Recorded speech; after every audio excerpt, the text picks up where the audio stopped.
Mga pagbasa ng mga salita ng makapangyarihang Diyos. Paglalantad sa mga Antikristo.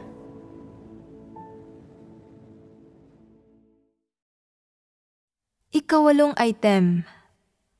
Hinihimok nila ang iba na sa kanila lang magpasakop, hindi sa katotohanan o sa Diyos. Ikalawang bahagi. Anong saloobin ang tinataglay ng ilang tao sa sandaling marinig nilang binabalak ng isang tao na makialam sa at pangasiwaan ang kanilang gawain? Ayos lang ang pangangasiwa. Tinatanggap ko ang pangangasiwa. Ayos lang din ang pagtatanong. Pero kung talagang pangangasiwaan mo ako, wala nang magiging paraan para magpatuloy ako sa aking gawain. Matatali ang aking mga kamay. Kung palaging ikaw ang may huling salita at gagawin akong tagapagpatupad, hindi ako makakapagsagawa. Isa lang ang lalaking maaaring manguna. Hindi ba teorya ito? Ito ang teorya ng mga Antikristo. Anong disposisyon ang tinataglay ng isang taong nagsasabi nito? Ito ba ang disposisyon ng isang Antikristo? Ano ang ibig sabihin nito? Isa lang ang lalaking maaaring manguna. Hindi nga niya pahihintulutan ang itaas na magtanong. Kung hindi nagtanong ang itaas, hindi ba't lalabag sa katotohanan ang mga kilos mo? May gagawin ka bang mali dahil sa mga pagtatanong? Ididiskaril ba ng itaas ang gawain mo?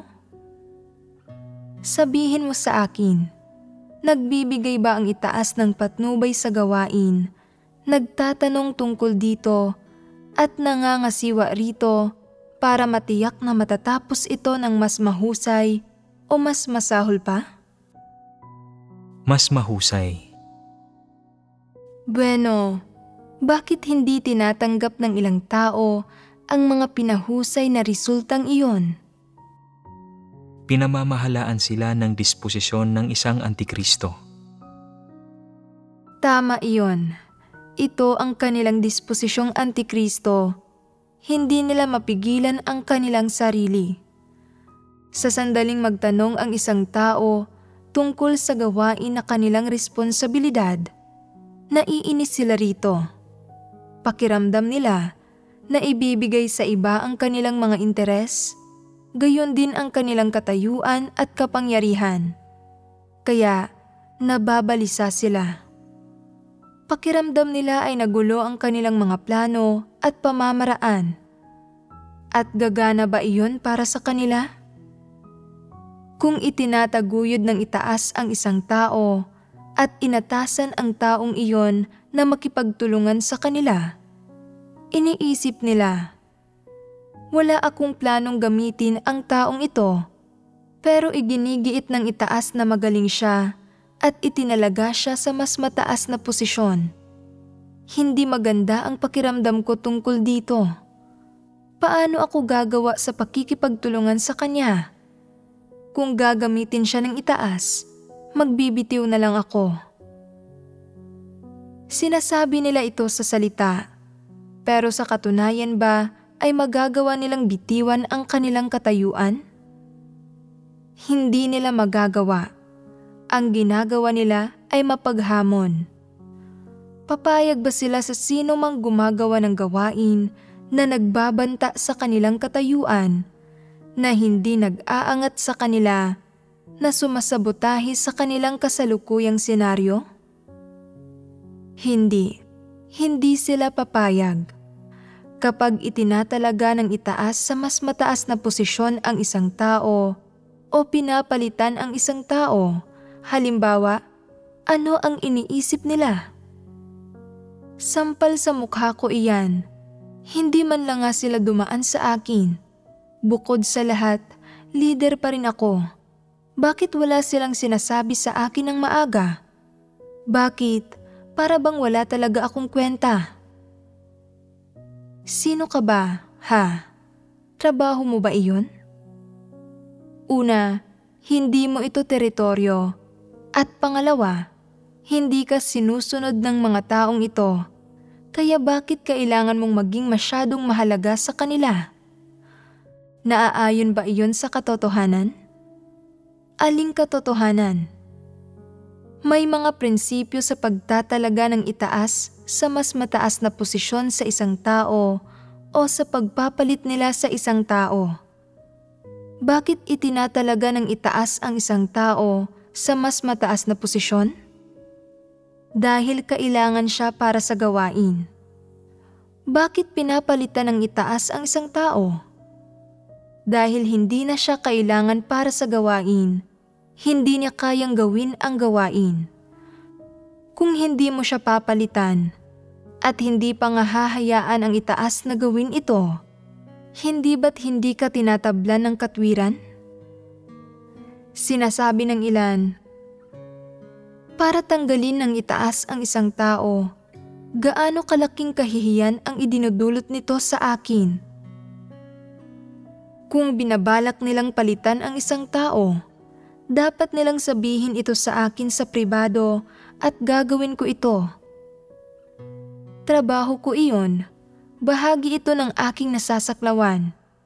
Kung papalitan ko siya, ipapakita nito sa lahat kung gaano ako mapanuri sa mga tao at nakaya kong gumawa ng aktwal na gawain. Isang karangalan iyon. Ganito ba kayo mag-isip? Gusto ng ilang tao ang mabuting pangalan at karangalan at nagbibigay sila ng mga katwirang tulad nito. Gagana ba iyon? May saysay ba iyon? Sa isang banda, ginagawa ng sambahayan ng Diyos ang gawain nito alinsunod sa mga katotohanang prinsipyo. Sa isa pa, gumagana ito ayon sa mga kasalukuyang kondisyon. Walang tinatawag na paglabag sa mga hangganan, lalo na pagdating sa mga ginagawa ng itaas na pagtatalaga sa mas mataas na posisyon at pagpapalit, o ang kanilang patnubay at mga tagubilin para sa ilang proyektong gawain. Sa gayong mga kaso, lalo pang ang hindi ito isang usapin ng paglaktaw sa isang antas ng pamumuno. Kaya, bakit hinahanap ng isang antikristo ang mga pagkakamaling ito? Isang bagay ang sigurado. Hindi niya nauunawaan ang katotohanan, kaya tinatasan niya ang gawain sa sambahayan ng Diyos gamit ang kanyang utak ng tao at ang mga prosesong iyon na nasa mundo. Higit pa riyan, ang kanyang pangunahing layon ay nananatiling pangangalaga sa sarili at dapat tinataglay niya ang kanyang karangalan. Mapandinlang at tuso siya sa lahat ng bagay na ginagawa niya.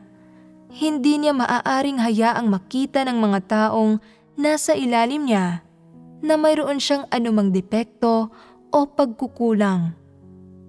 Hanggang saan niya pananatilihin ang kanyang pagpapanggap? Hanggang sa makita siya ng iba bilang walang kapintasan, walang anumang katiwalian o mga pagkukulang.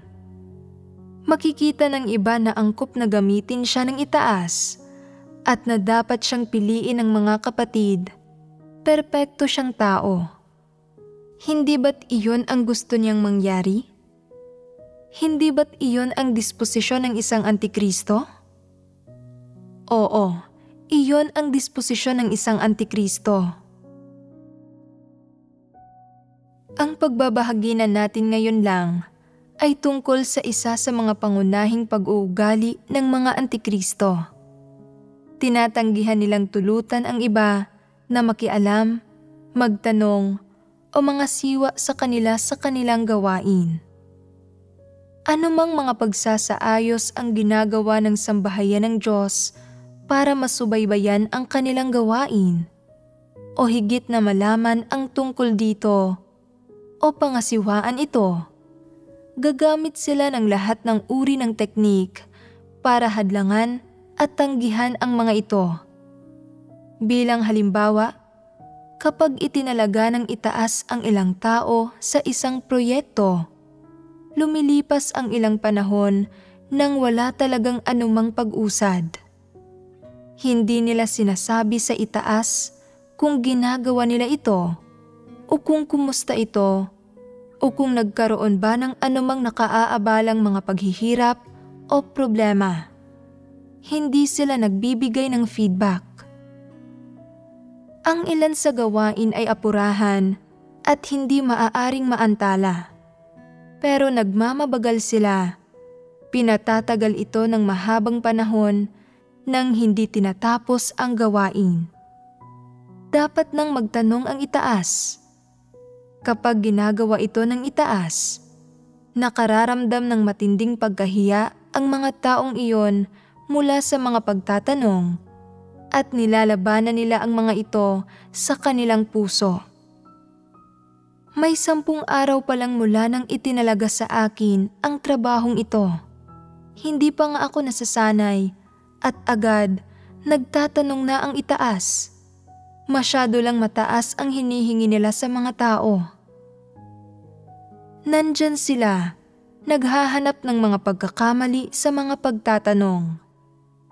Ano ang problema rito? Sabihin mo sa akin, hindi ba talagang normal para sa itaas na magtanong? Bahagi nito ay ang pagnanais na higit na malaman ang tungkol sa kalagayan ng pag-usad ng gawain, pati na rin ang kung anong mga paghihirap ang nananatiling dapat lutasin. Bukod pa riyan, ito ay isang pagnanais na higit pang malaman ang tungkol sa kung anong uri ng kakayahan mayroon ang mga taong itinalaga nila sa gawaing ito at kung talagang malulutas ng mga ito ang mga problema at magagawa ang trabaho ng maayos. Gustong malaman ng itaas kung ano talaga ang mga totoong nangyayari at kadalasan, nagtatanong sila sa gayong mga kaganapan. Hindi ba't isang bagay iyon na dapat nilang gawin?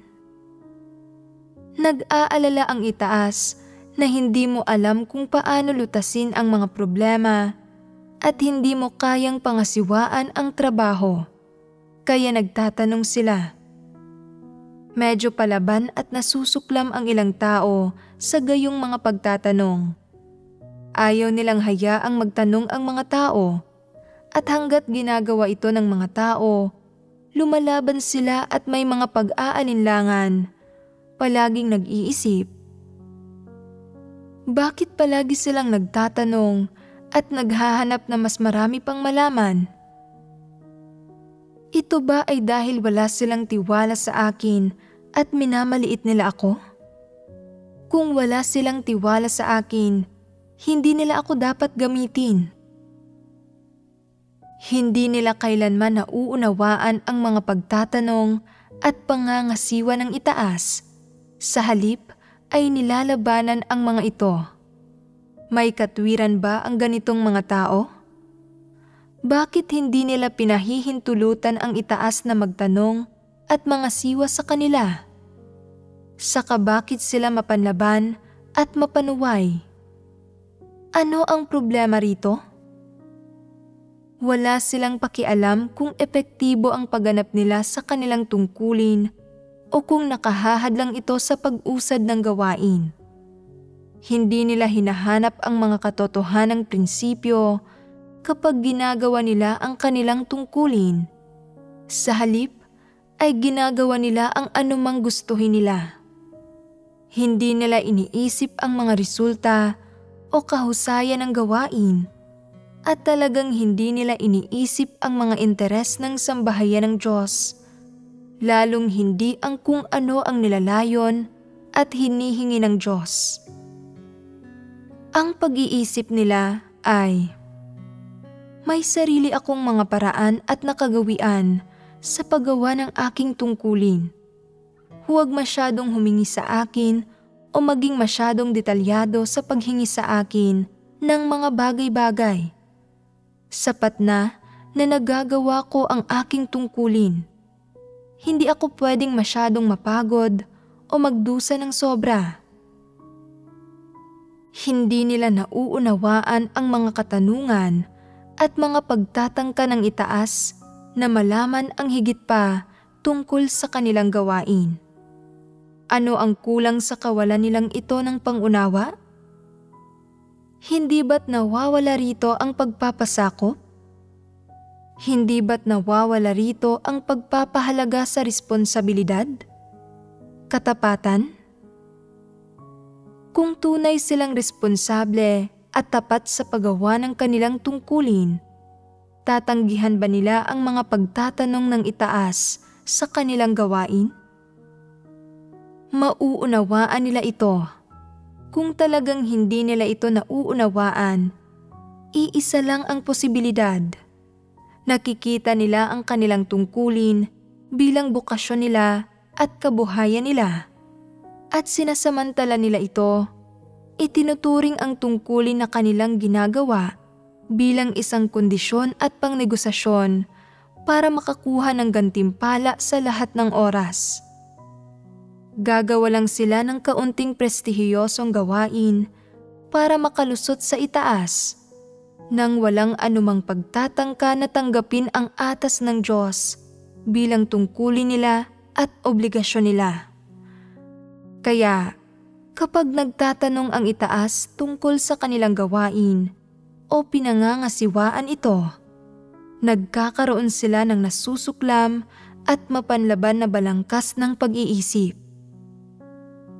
Hindi ba't ganoon iyon? Saan nagmumula ang problemang ito? Ano ang diwa nito?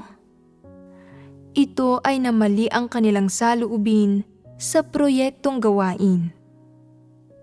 Iniisip lang nila ang kaginhawahan at kasiyahan ng laman, ang kanilang sariling katayuan at karangalan, sa halip na isipin ang pagiging epektibo ng gawain at ang mga interes ng sambahayan ng Diyos. Hindi talaga nila hinahangad na kumilos ayon sa mga katotohanang prinsipyo.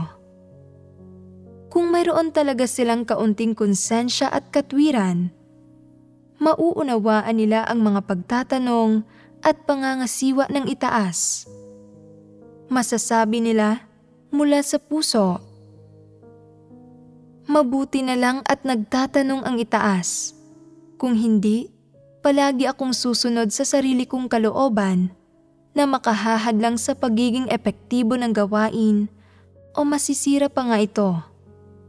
Nagbabahagi ang itaas at nagsusuri ng mga bagay-bagay at talagang nakalutas ito ng mga aktwal na problema.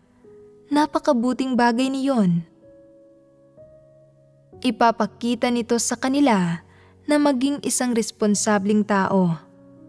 Natatakot sila na kung gagawin nila ang gawain sa sarili nila, kung nagkaroon ng pagkakamali o aberya, at nagdulot ito ng kawalan sa gawain sa sambahayan ng Diyos na walang paraan para lunasan, iyon ay magiging isang responsibilidad na hindi nila makakayanan.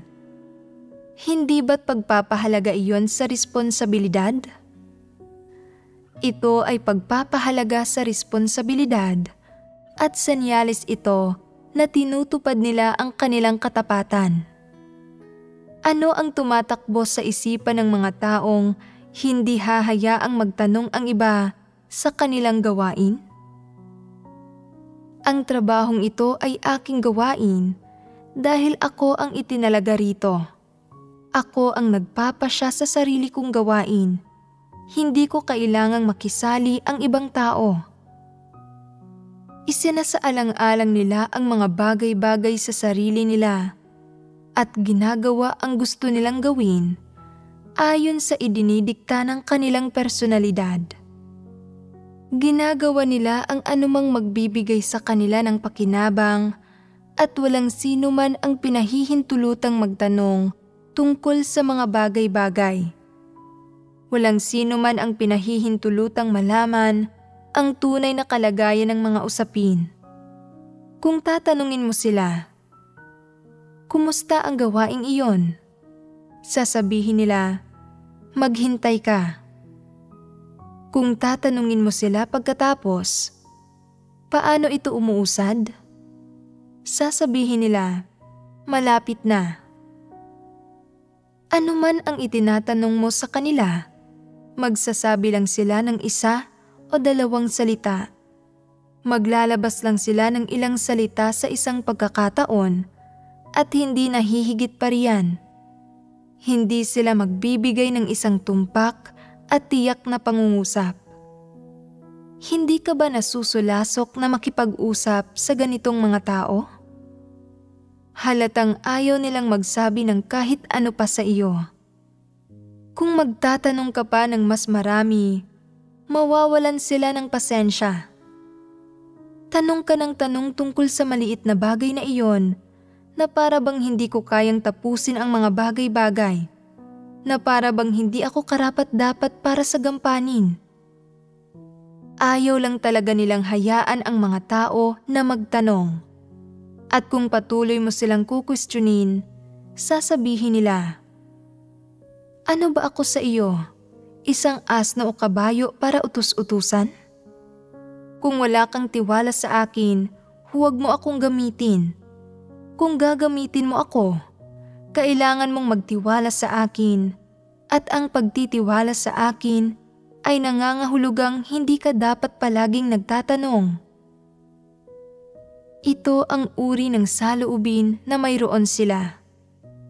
Tinatrato ba nila ang programang gawain bilang isang tungkulin na dapat nilang gawin?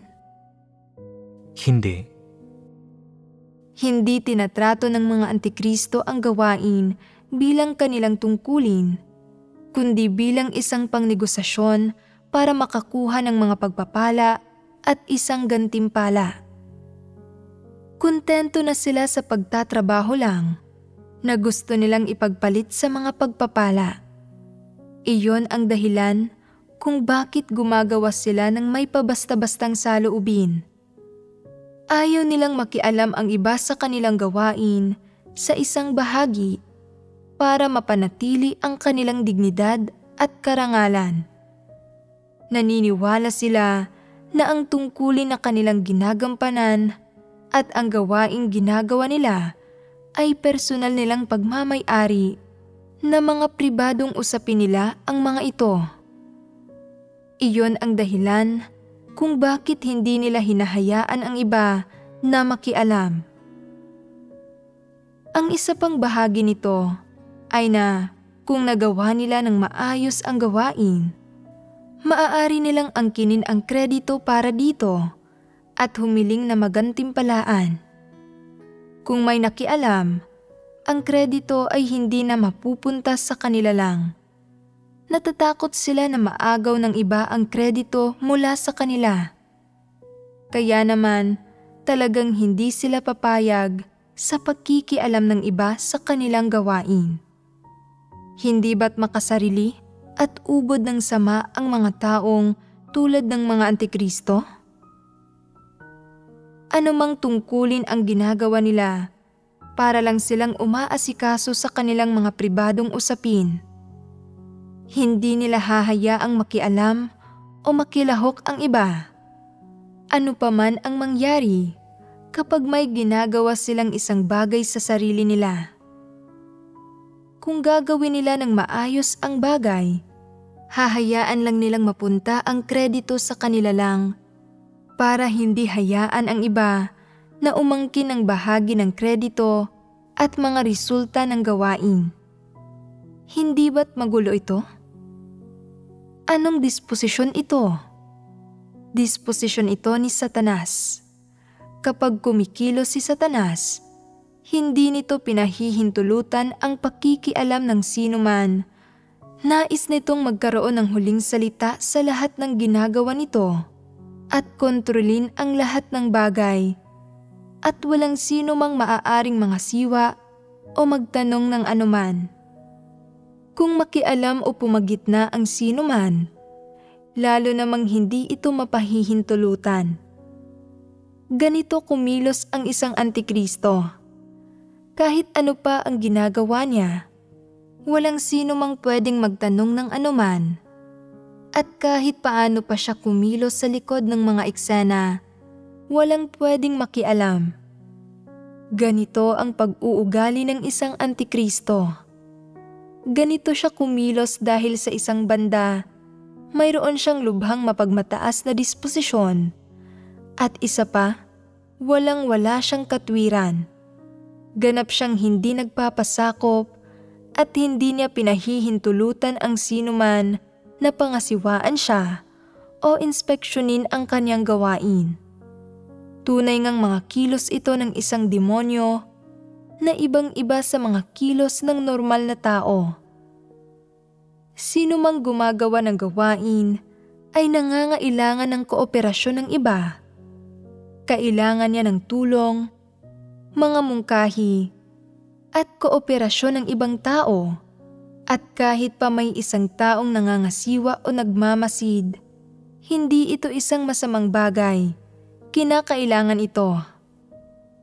Kung may mangyari mang mga pagkakamali sa isang bahagi ng gawain at natukoy ang mga ito ng mga taong nagmamasid at inayos ang mga ito kaagad at naiwasan ang mga kawalan sa gawain, hindi ba't malaking tulong ito?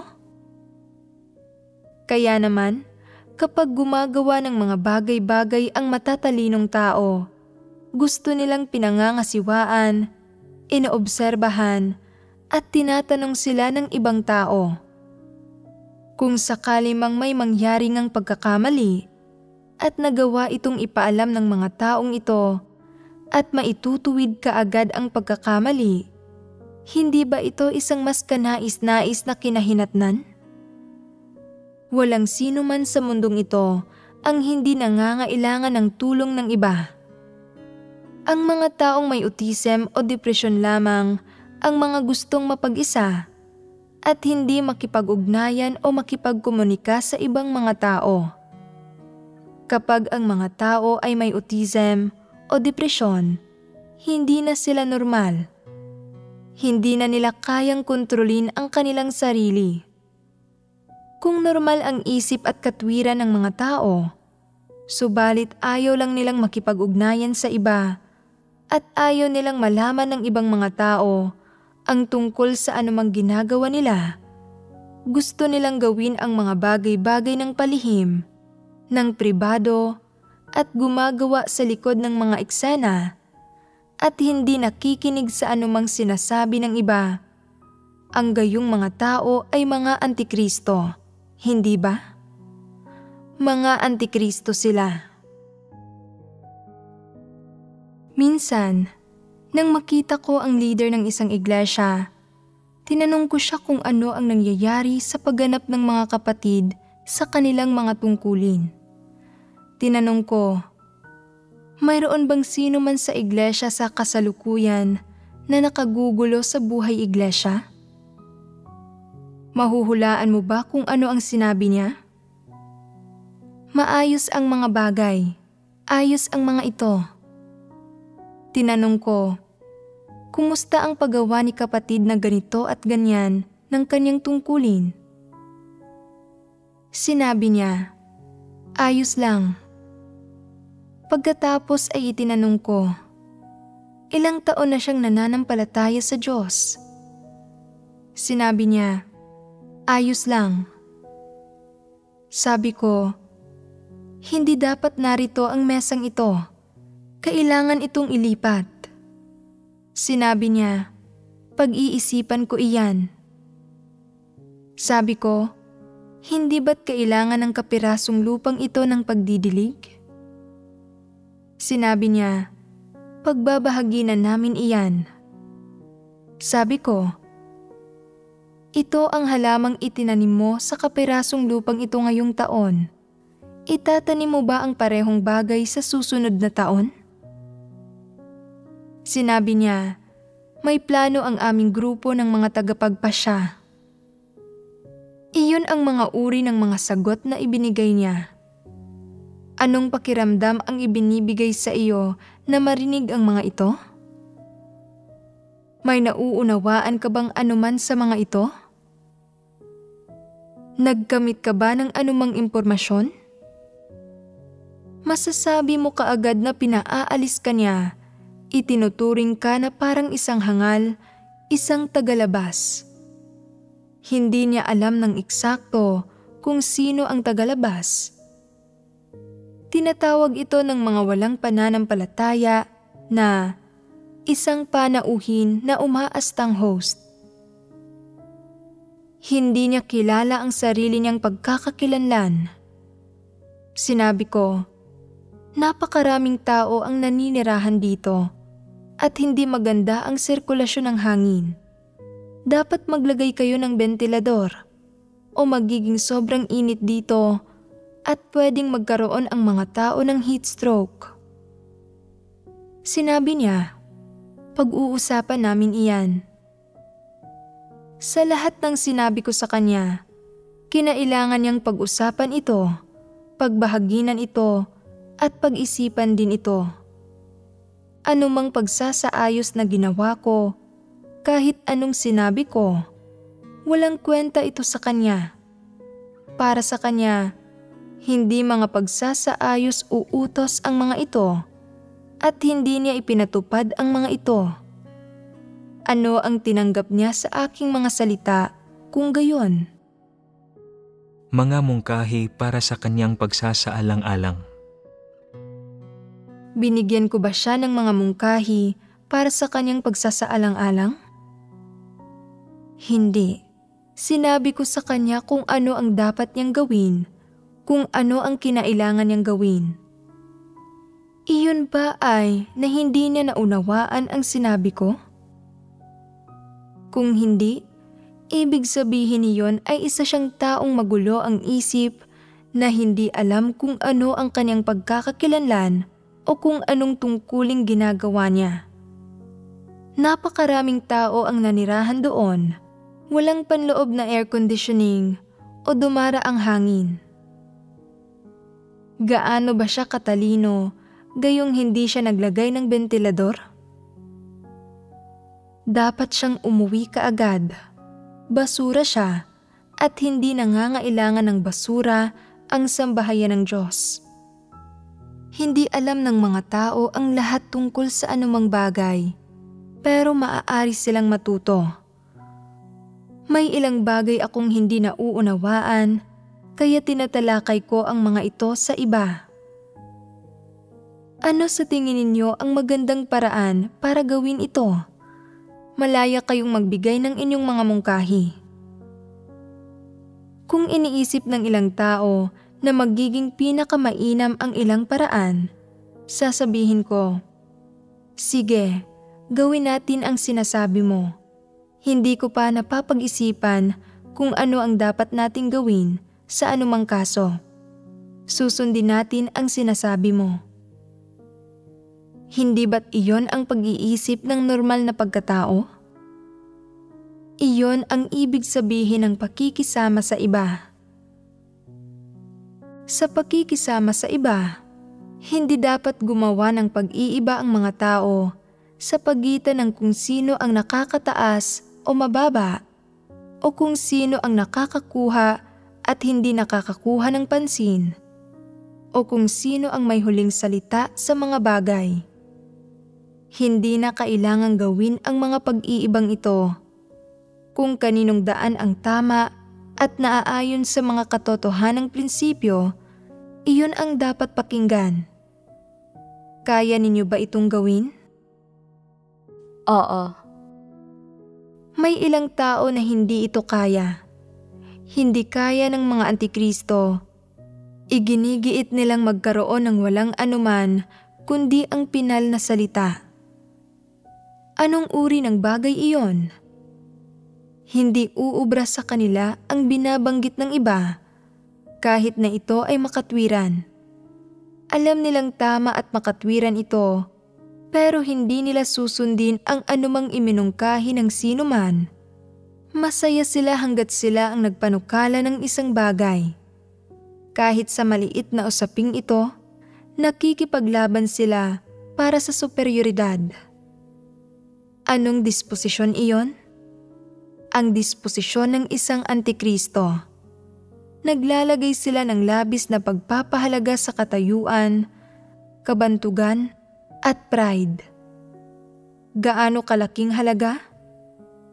mas mahalaga ang mga bagay na iyon sa kanila kaysa sa kanilang buhay. Pangangalagaan nila ang kanilang katayuan at kabantugan kahit na nangangahulugan ito ng kanilang buhay. Pinagbabawalan ng mga antikristo ang iba na makialam, magtanong, o mga siwa sa anumang gawaing ginagawa nila at naipapamalas ang pagbabawal na ito sa ilang paraan. Ang isa ay pagtanggi, ganoon kasimple. Tigilan mo ang pakikialam, pagtatanong at pangangasiwa sa akin kapag gumagawa ako. Anumang gawain na ginagawa ko ay responsibilidad ko. May ideya na ako kung paano ko ito gagawin at hindi ko kailangang manduhan ako ng sino man. Ito ay diretsahang pagtanggi. Isa pang pagpapamalas ay ang mukha namang marunong tumanggap na sinasabing, "O sige, magbahaginan tayo at tingnan natin kung paano dapat gawin ang gawain." Pero kapag nagsimula na talagang magtanong ang iba at sinubukang alamin pa ang tungkol sa kanilang gawain, o kapag may ipinaalam ang mga ito na ilang issue at nagbigay ng ilang mungkahi, ano ang kanilang saloobin? Hindi sila marunong tumanggap. Tama iyon. Ayaw lang talaga nilang tumanggap. Humahanap sila ng mga palusot at dahilan para tanggihan ang mga mungkahi ng iba. Ginagawa nilang tama ang mali at mali ang tama. Pero ang totoo, sa puso nila, alam nilang ipinipilit lang nila ang kanilang lohika, na nagsasalita lang sila ng magagarbong salita, na ang sinasabi nila ay teoretika lang, na ang kanilang mga salita ay walang realidad ng kung ano ang sinasabi ng ibang tao. Pero para maprotektahan ang kanilang katayuan at alam na alam nilang mali sila at na tama ang ibang tao, ginagawa pa rin nilang mali ang tama ng ibang tao at ang sarili nilang mali ang ginagawa nilang tama at patuloy na isinasagawa ito. Hindi pinapayagan ang mga bagay na tama at nakaayon sa katotohanan na maipakilala o maisakatuparan kung saan naroon ang mga ito. Hindi ba tinatrato nila ang gawain ng iglesia bilang isang laro, isang biro? Hindi ba tumatanggi sila na tumanggap ng mga pagtatanong at pangangasiwa? Hindi nila ipinahahayag ang kanilang pagbabawal na ito nang walang pakundangan sa pamamagitan ng pagsasabi sa iyo, "Hindi ka pinahihintulutang makialam sa aking gawain." Hindi ganoon lumalabas ang ginagawa nila, pero iyon ang kanilang pag-iisip. Gagamit sila ng ilang panluloko at mukhang medyo deboto sa panlabas. Sasabihin nila, "Nagkataon na kailangan namin ng tulong, kaya ngayong narito ka, makipagbahaginan ka sa amin ng kaunti." Maniniwala ang mas mataas na antas na leader nila na nagiging totoo sila, at kaya makikipagbahaginan ito sa kanila. Sinasabi sa kanila ang tungkol sa mga kasalukuyang pangyayari. Kapag narinig na nila ang leader, maiisip nila, "Ganyan mo nakikita ang mga bagay. Bueno, kailangan kong makipagdebate sa iyo para pabulaanan at pasinungalingan ang iyong pananaw. Ipapahiya kita." Iyon ba ay isang saloobin ng pagtanggap? Anong saloobin ito kung gayon? Ito ay isang pagtanggi na payagan ang iba na nakikialam, nagtatanong o nangangasiwa sa kanila sa gawaing kanilang ginagawa. Kahit nagagawin iyon ng mga antikristo, bakit kung gayon, nagpapakita sila ng isang huwad na anyo para sa mga tao at nagpapanggap ng isang saloobin ng pagtanggap. Nalilinlangin nila ang mga tao sa ganitong paraan ay nagpapakita kung gaano sila katuso. Natatakot silang makikilala sila ng mga tao. Sa kasalukuyan, lalo na may ilang tao na may kaunting pagkilatis. Kaya kung direktang tatanggihan ng isang antikristo ang pangangasiwa at tulong ng iba, malalaman at makikilala sila ng mga tao. Mawawala sa kanila kung gayon ang kanilang karangalan at katayuan, at hindi magiging madali para sa kanila na mahalal na lider o manggagawa sa hinaharap. Kaya kapag sinusuri ng isang mas mataas na antas na lider ang kanilang gawain, nagkukunwari silang tinatanggap ito, nagsasabi ng mga kaaya-aya at mapambolang mga bagay, ginagawang mag-isip ang lahat. Tingnan mo kung gaano kasigasig, kung gaano naghahanap ng katotohanan ang ating lider. Nagmamalasakit ang ating lider sa ating buhay at sa gawain ng iglesia. Inaako niya ang responsibilidad sa paggawa ng kanyang tungkulin. Pipiliin natin siyang muli sa susunod na halalan. Ang hindi inaasahan ng sino man ay na kapag umalis na ang mas mataas na antas na lider, magsasabi ang antikristo ng ganito. Ayos lang ang sinabi ng taong iyon na nagsuri sa gawain, pero hindi ito palaging angkop sa mga kondisyon sa ating iglesia. Magkakaiba ang mga bagay sa bawat iglesia. Hindi natin maaaring sundin ang sinabi niya sa kabuuan nito. Kailangan nating isaalang-alang ito batay sa ating tunay na sitwasyon.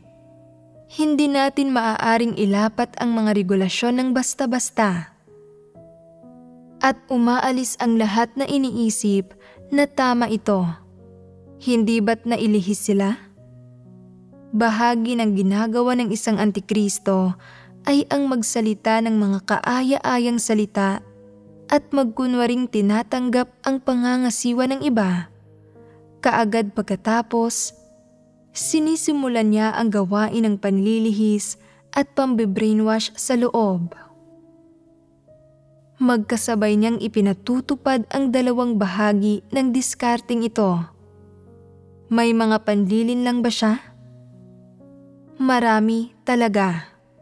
Sa panlabas, maayos siyang nagsasalita at nagkukunwari ng pagtanggap.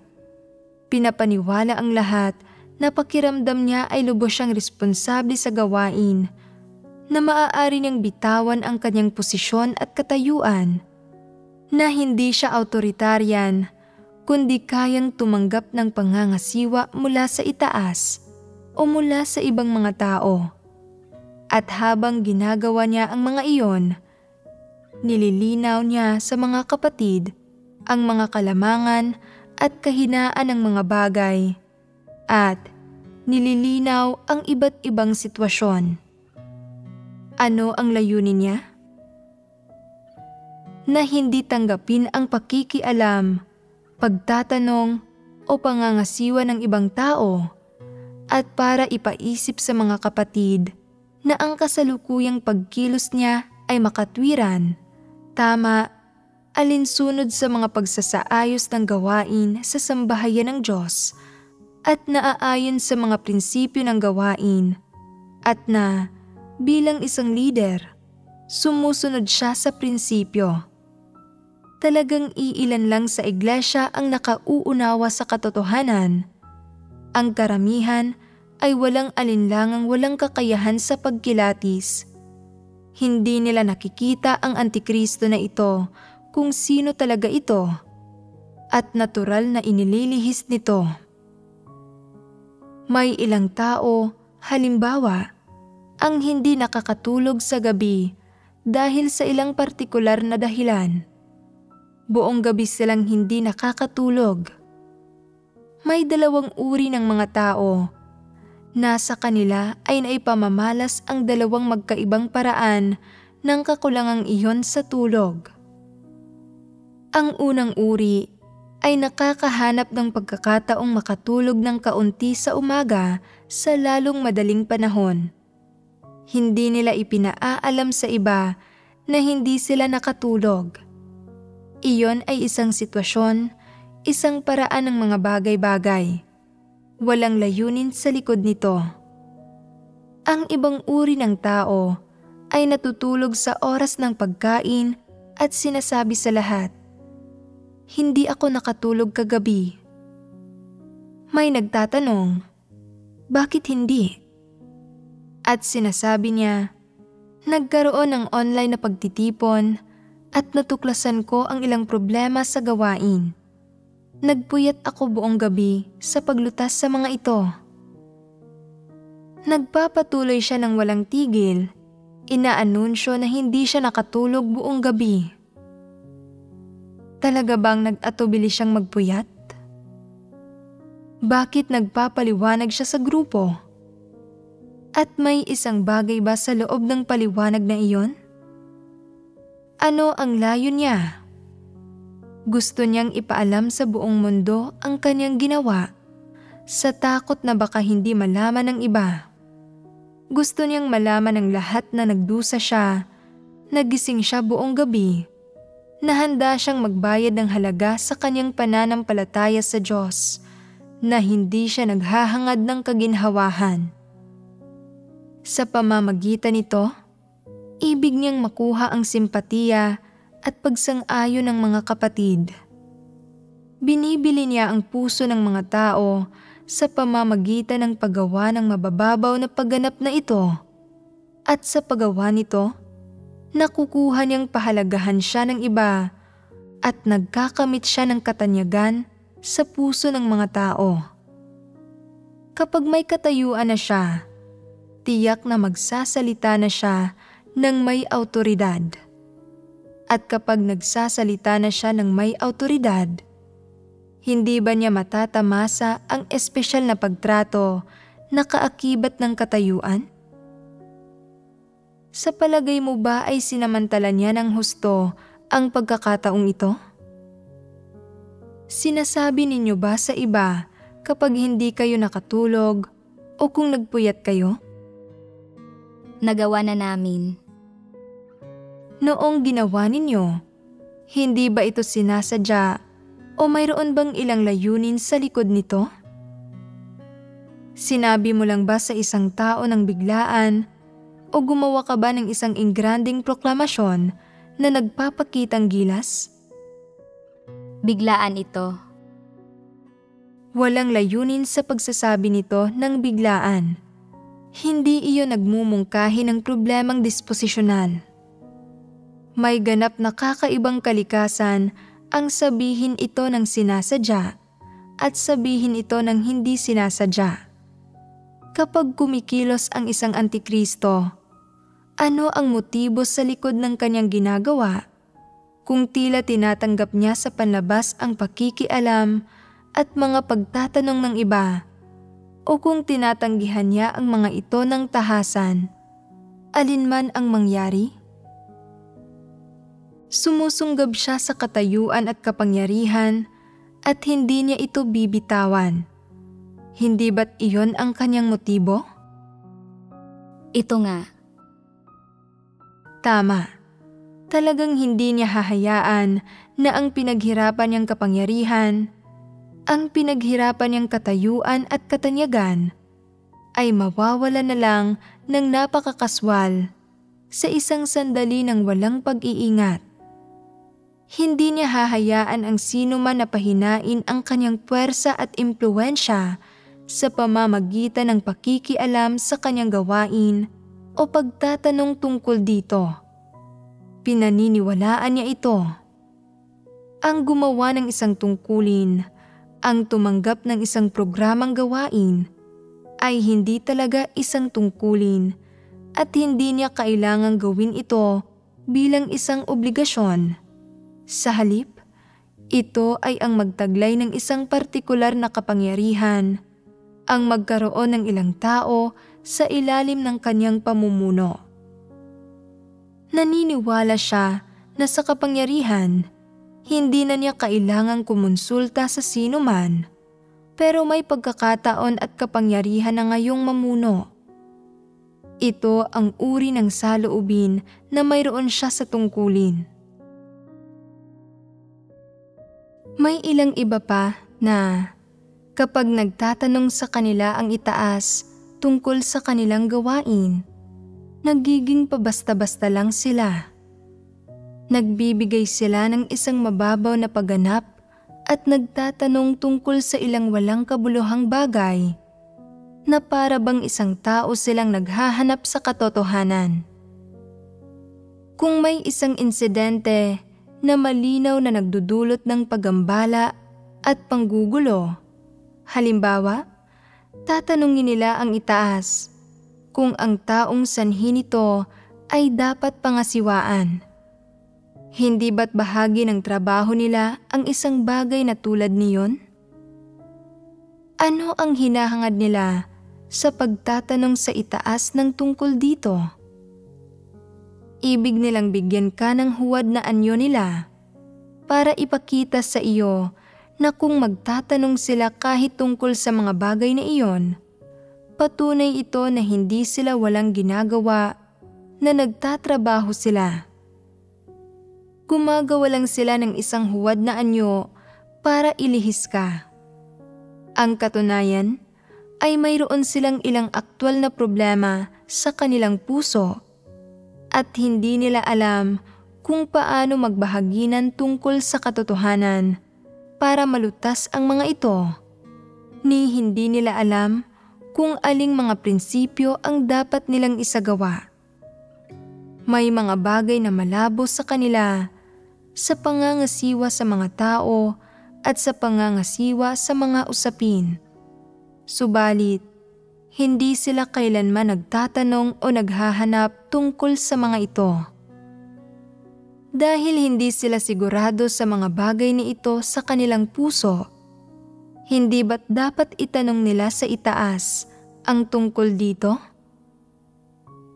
Hindi sila sigurado tungkol sa mga ito at hindi nauunawaan ang mga ito, subalit nagpapatuloy sa pagkilos ng walang alam.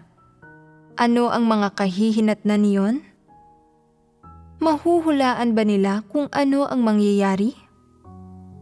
Magagawa ba nilang pasanin ang responsibilidad para sa mga kahihinatnan? Hindi. Hindi nila magagawa. Kaya, bakit hindi sila nagtatanong tungkol sa mga bagay na ito? May mga pagsasaalang-alang sa hindi nila pagtatanong. Ang isa ay ang takot na matuklasan sila ng itaas. Kung hindi ko man lang mapangasiwaan ang walang kwentang bagay na ito at kailangang magtanong tungkol dito, iisipin ng itaas na ang aking kakayahan ay hindi napakahusay.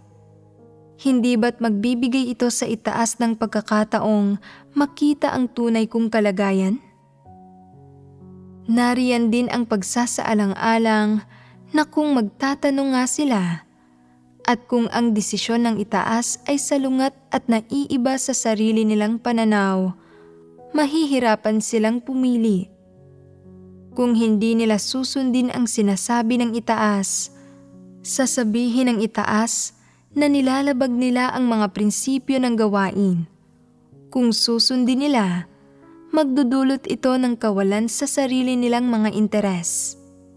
Kaya, hindi sila nagtatanong, hindi ba ito isinaalang-alang? Ganoon nga, anong uri ng tao sila na isinasaalang-alang ang mga bagay na ito? Mga antikristo talaga sila. Sa anumang bagay, magtanong man sila tungkol dito o hindi, sabihin man nila ito o isipin lang ito, hindi nila hinahanap ang katotohanan o isinasaalang-alang ang bagay na iyon ayon sa mga prinsipyo. Sa lahat ng bagay, inuuna nila ang mga sarili nilang interes. May listahan sila sa puso nila ng mga bagay na maaari nilang ipahintulot na itanong at malaman ng itaas, at mga bagay na ayaw talaga nilang malaman ng itaas. Itinakda nila ang hangganan ng mga rehiyong iyon at hinati ang mga ito sa dalawang kategorya. Pahapyaw silang makikipag-usap sa itaas tungkol sa mga hindi gaanong mahalagang bagay na iyon na hindi makapagdudulot ng banta sa kanilang katayuan para makalusot sa itaas.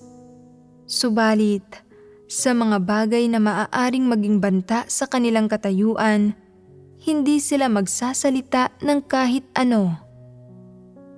At kung magtatanong ang itaas tungkol sa mga bagay na iyon, ano ang gagawin nila? Gagamit sila ng ilang salita para malinlang sila. Sasabihin nilang, "Sige, tatalakayin namin ito. Patuloy kaming maghahanap." Maraming apirmasyon para sa iyo nang walang anumang bagay na mababasa bilang paglaban. Sa itsura, medyo mapagpasakop sila, subalit ang katunayan, may sarili silang mga kalkulasyon. Wala silang planong hayaan ang itaas na gumawa ng mga desisyon. Wala silang planong humingi ng mga mungkahi sa itaas at hayaan ang mga itong magdesisyon o maghanap ng ilang landas mula sa itaas. Wala silang gayong mga plano. Ayaw nilang pahintulutan ang itaas na makialam o malaman kung ano talaga ang nangyayari. Kapag nalaman na ng itaas, kung gayon, anong banta ang idudulot nito sa kanila? Mawawalan sila ng kasiguraduhan sa kanilang katayuan. Hindi lang sila mawawalan ng kasiguraduhan sa kanilang katayuan. Hindi nagagana ang kanilang mga plano at layon, at sa gayon ay hindi na sila magiging lehitimo sa kanilang paggawa ng kasamaan. Hindi na nila masusunod ang sarili nilang mga plano ng lehitimo, lantaran at walang pakundangan. Ito ang problemang haharapin nila. Kaya, matutukoy ba nila kung paano kumilos sa paraang kapaki-pakinabang sa kanila? Tiyak na may mga kaisipan at kalkulasyon sila tungkol dito. Nasusumpungan ba ninyo ang sarili ninyo na nahaharap din sa mga gayong bagay? Ano ang iniisip ninyo tungkol sa mga ito kung gayon? Paano ninyo tinatrato ang mga ito? Magbibigay ako ng isang halimbawa. Minsan, may isang lalaki na naging leader at medyo nadala siya nito. Mahilig siyang palaging magpakitang gilas sa harap ng iba para makuha ang pagpapahalaga nila. Nakasalubong niya ang isang kilala niyang walang pananampalataya na gustong humiram ng pera. Labis na ipinagmakaawa ng walang pananampalataya ang kaso nito, kaya sa bugso ng damdamin, sa pananabik ng sandali, pumayag ang leader na pagkatapos nito ay naisip niya nang mahinahon at walang pag-aalinlangan na, "Ako ang leader ng iglesia. Ako dapat ang may huling salita sa pera ng iglesia. Pagdating sa mga bagay na pag-aari ng sambahayan ng Diyos, ng iglesia at mga handog, ako ang nasa katungkulan, kaya ang sinasabi ko ang masusunod.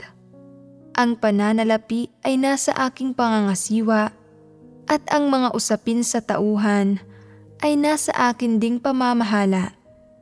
Ako ang may huling salita sa lahat ng ito." At kaya, ipinahiram niya ang pera ng sambahayan ng Diyos sa isang walang pananampalataya. Pagkatapos niyang gawin ito, nakaramdam siya ng kaunting pagkabahala at pinag-isipan kung dapat ba niyang sabihin sa itaas ang tungkol dito. Kung gagawin niya ito, maaaring hindi pumayag ang itaas sa bagay na iyon. Kaya, nagsimula siyang gumawa ng mga kasinungalingan at humanap ng mga palusot para linlangin ang itaas. Ibinahagi ng itaas ang mga katotohanang prinsipyo sa kanya, subalit hindi niya ito pinakinggan. Ganoon niya ginawa ang masamang gawa ng maling paggamit ng mga handog ng pribado. Bakit mangangahas ang gayong tao na pagplanuhang gamitin ang mga handog? Isa ka lang leader ng iglesia. May karapatan ka bang pamahalaan ang mga handog? Ikaw ba ang may huling salita sa mga usapin ng mga handog at pananalapi? Paano mo dapat ituring ang mga handog sa Diyos kung ikaw ay isang tao na may normal na pagkatao at katwiran, isang tao na naghahangad sa katotohanan? Hindi ba't dapat isang guni sa itaas ang mga usaping may kaugnayan sa mga handog para makita kung ano ang desisyon ng sambahayan ng Diyos? Wala bang karapatan ang itaas na malaman ang tungkol sa gayon kalaking issue? Oo, ito ay isang bagay na dapat maging malinaw sa iyong puso. Ito ang katwiran na dapat mong taglayin.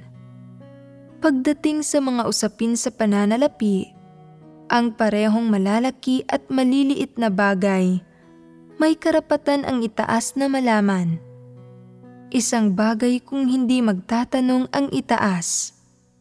Subalit kapag nagtanong na ang itaas, dapat kang sumagot ng totoo at dapat kang magpasakop sa kung anuman ang desisyon ng itaas. Hindi ba't ito ang uri ng katwiran na dapat mong taglayin? Subalit may kakayahan ba ang mga antikristo na gawin ito? Wala. Iyon ang pagkakaiba sa pagitan ng mga antikristo at ng mga normal na tao. Kung sa tingin nila ay may 100% pagkakataon na hindi papayag ang itaas sa bagay na iyon, at na magdurusa sila ng kawalan sa kanilang pride, mag-iisip sila ng lahat ng paraan para itago ito, para pigilan ang itaas na malaman ang tungkol dito. Kokontrolin pa nga nila ang mga taong nasa ilalim nila at sasabihin, kung isisiwalat ito ng sino man, laban sila sa akin. Makaririnig sila sa akin. Haharapin ko sila, anuman ang mangyari. At sa mga nakatatakot na salitang iyon mula sa kanila, walang nangangahas na iulat ang bagay na iyon sa itaas. Bakit nila gagawin iyon? Naniniwala silang nasa ilalim ito ng saklaw ng aking awtoridad. May karapatan akong gamitin at ipamahagi ang mga tao, pera at materialis na sakop ng aking jurisdiksyon. Ano ang mga prinsipyo nila para sa paggamit at pamamahagi? Gumagawa sila ng mga pagsasaayos ayon sa kalooban nila. Arbitraryo silang gumagamit at namimigay ng pera at mga materyales nang hindi sumusunod sa anumang prinsipyo. Nilulustay at sinasayang nila ang mga bagay na ito nang walang pagpili at walang sino man ang may karapatang makialam. Dapat magkaroon sila ng huling salita sa lahat ng ito. Hindi ba't ganyan sila mag-isip? Siyempre, hindi nila ito sasabihin ng malakas sa gayong mga tahasang termino. Subalit sa kanilang puso, ito talaga ang iniisip nila. Ano ang silbi ng pagkakaroon ng katungkulan? Hindi ba tungkol lahat ito sa pera? Tungkol sa patuloy na pagkakaroon ng pagkain at pananamit? Ngayon, nasa katungkulan ako. May gayon akong katayuan. Hindi ba't kahangalan para sa akin na hindi samantalahin ang aking kapangyarihan para gawin ang gusto ko?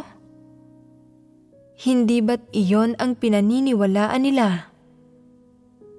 Ito ay dahil may gayon silang disposisyon at pinaniniwalaan ito na nangangahas silang itago ang isang bagay ng walang kaunting pag-aalinlangan, walang pakialam sa anumang kahihinatnan, sa anumang paraan at diskarteng maiisip nila.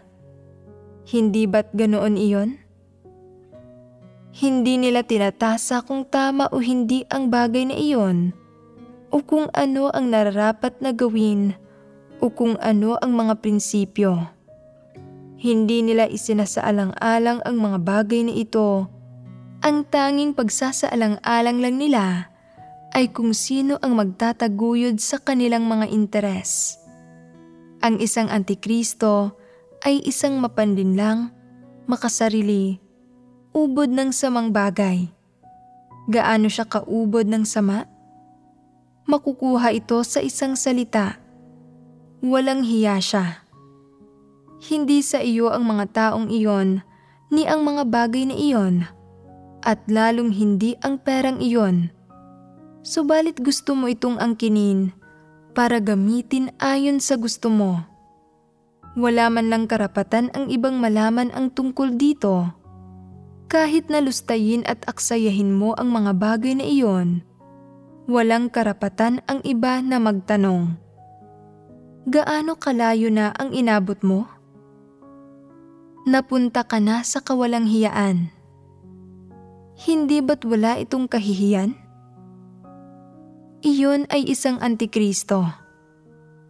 Ano ang hindi magagawa ng isang karaniwang tao pagdating sa pera?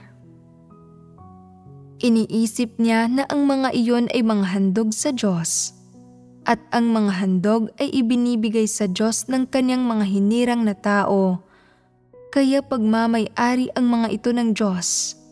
Mga personal na pag-aari niya ang mga ito, tulad ng maaaring sabihin ng ilan.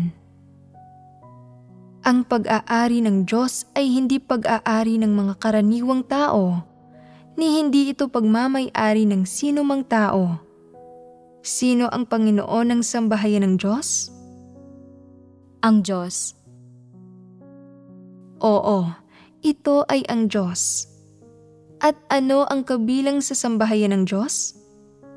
Kabilang dito ang kanyang mga hinirang na tao sa bawat iglesia, gayon din ang lahat ng suplay at ari-arian ng bawat iglesia. Ang lahat ng bagay na ito ay pag-aari ng Diyos. Tiyak na hindi pag-aari ang mga ito ng isang tao, at walang sino man ang may karapatang umangkin sa mga ito. Maiisip ba iyon ng isang antikristo? Naniniwala siya na ang mga handog ay pag-aari ng sino mang namamahala sa mga ito, ng sino mang may pagkakataong kumuha mula sa mga ito, at kung ang isang tao ay isang leader, may karapatan siyang gamitin ang mga ito. Iyon ang dahilan kung bakit patuloy niyang hinahangad ang katayuan ng buo niyang lakas. Kapag nakuha na niya ito, matutupad na sa wakas ang lahat ng kanyang inaasam. Bakit niya hinahangad ang katayuan? Kung inatasan mo siyang maingat na pamunuan ang mga hinirang na tao ng Diyos, na may mga prinsipyo sa kanyang mga pagkilos, subalit hindi siya pinahintulutang gamitin ang mga ari-arian ng iglesia o mga handog sa Diyos, magiging aktibo pa rin ba siya sa kanyang pakikipag-agawan pataas? Talagang hindi. Pasibo siyang maghihintay at hahayaang mangyari ang mangyayari. Iisipin niyang, kung mahalal ako, gagawin ko ang trabaho at gagawin ko ng maayos ang aking tungkulin. Kung hindi, hindi ako sisip-sip kahit kanino. Wala akong sasabihin o gagawin tungkol dito. Dahil nga iniisip ng isang antikristo na bilang isang leader, may karapatan ang isang tao na magdikta at magtamasa ng lahat ng ari-arian ng iglesia, kaya matindi niyang pinag-iisipan sa kanyang mga pagtatangka na magsikap pataas, hanggang sa punto ng kawalang hiyaan para makamit ang katayuan at matamasa ang lahat ng benepisyong dala ng katayuan. Ano ang ibig sabihin ng maging walang hiya? Ibig sabihin nito ay gumawa ng mga kahiyahiyang bagay. Iyon ang ibig sabihin ng maging walang hiya. Kung may magsasabi sa kanyang, masyadong kahiyahiya ang mga ginagawa mo, wala siyang pakialam, kundi iisipin na, ano ang kahiyahiya rito? Sino ang may hindi gusto ng katayuan? Alam mo ba kung ano ang pakiramdam ng magkaroon ng katayuan? Nang magkaroon ng kontrol sa pera? Alam mo ba ang kagalakang iyon? Alam mo ba ang pakiramdam ng pribilehiyong iyon? Natikman mo na ba ito? Ganyan tinitingnan ng mga antikristo ang katayuan sa kaibuturan ng kanilang puso. Sa oras na magkamit ng katayuan ang isang antikristo, gugustuhin niyang magkaroon ng kontrol sa lahat. Isa sa ilalim din niya sa kanyang kontrol ang mga handog sa Diyos. Nais niyang magkaroon ng huling salita tungkol sa anumang bahagi ng gawain ng iglesia na gumagasta ng pera nang hindi kailanman kumukonsulta sa itaas. Nagiging Panginoon siya ng pera ng sambahayan ng Diyos at ang sambahayan ng Diyos ay nagiging kanya. May karapatan siyang magbigay ng huling salita tungkol dito, magdikta kung ano ang mangyayari dito, magbigay nito kay ganito at ganyan ayon sa gusto niya, magdikta kung paano gagastusin ang bawat bahagi nito. Sa mga handog sa Diyos, hindi siya kailanman kumikilos ng maingat at ng hindi padalos-dalos ayon sa mga prinsipyo. Sa halip, sobra siyang gastador at kung ano ang sinasabi niya, iyon ang nasusunod. Ang taong tulad niyon ay isang tunay na antikristo.